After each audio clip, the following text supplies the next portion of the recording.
Hello everyone, Assalamu alaikum. Welcome back to my daily vlog. সবাইকে good morning. আজকে আমি একটা সুন্দর রাস্তা দিয়ে যাচ্ছিলাম। তো রাস্তা দিয়ে যাওয়ার সময় কিছু দূর যাওয়ার পরে দেখলাম রাস্তাটার প্রায় অর্ধেকের বেশি এভাবে খড়কুটো দিয়ে আটকানো। মানে পুরা রাস্তা এভাবে খড়কুটো দিয়ে ব্লক করা। রাস্তার উপরে ধান রেখে তার উপরে মেশিন দিয়ে এগুলো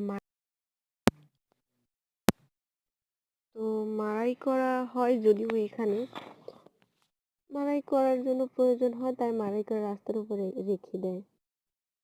এরা ধান মাড়াই করার পরে যদি সাথে সাথে সরিয়ে না ফেলে তো বিষয়টা কেমন হয়? রাস্তা থেকে চলাচল করতে পারে না, গাড়ি ঘোড়া চলতে পারে না। এটা তো মানুষের একটা আউট নলেজ যে আমি যদি রাস্তার উপর এভাবে রেখে দিই তাহলে মানুষ কিভাবে চলাফেরা করবে। কিন্তু ওরা গ্রামের মানুষ কেন যেন বুঝতে চায় না। তো আমি একটু ধানগুলো দেখলাম, ফলন খুব বেশি একটা ভালো হয় নাই। ভাগের ধানের ভিতরে অনেকটা মিস গেছে।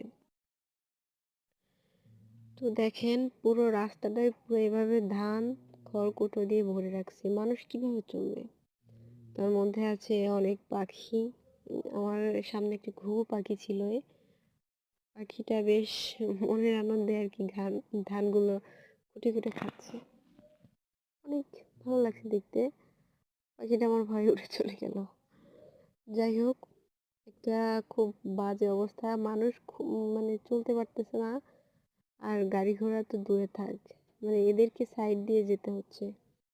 লোকে গাড়ি সাইড দিয়ে পাশ থেকে যায়, আর এখানকার এই গ্রামের লোকেরা আর কি গাড়িদেরকে বলে সাইড দিয়ে যাইতে। যাই হোক, মজার একটা বিষয়। তো আমি হাঁটতেছিলাম আর নতুন ধান উঠছে, তো চারপাশটা অনেকটা ফাঁকা, অনেক দূর পর্যন্ত মাঠ দেখা যাচ্ছে। তো আমি চারপাশটা অনেক দেখতেছিলাম, বেশ ভালো লাগছে। কিন্তু যে আমার এই বিষয়টা একদমই ভালো লাগেনি। এরা কেন যে সচেতন হয় না এটাই বুঝি না।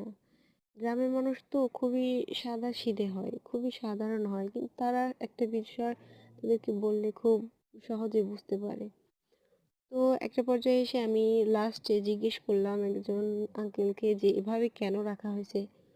বলতেছে যে আমাদের সামনে ব্রিজের কাজ চলতেছে, তো এই জন্য খুব বেশি একটা গাড়ি চলে না, তাই আর কি রাস্তায় এভাবে ধান রেখে মাড়াই করা হয়েছে আর এভাবে খড়কুটোগুলো রাখা হয়েছে।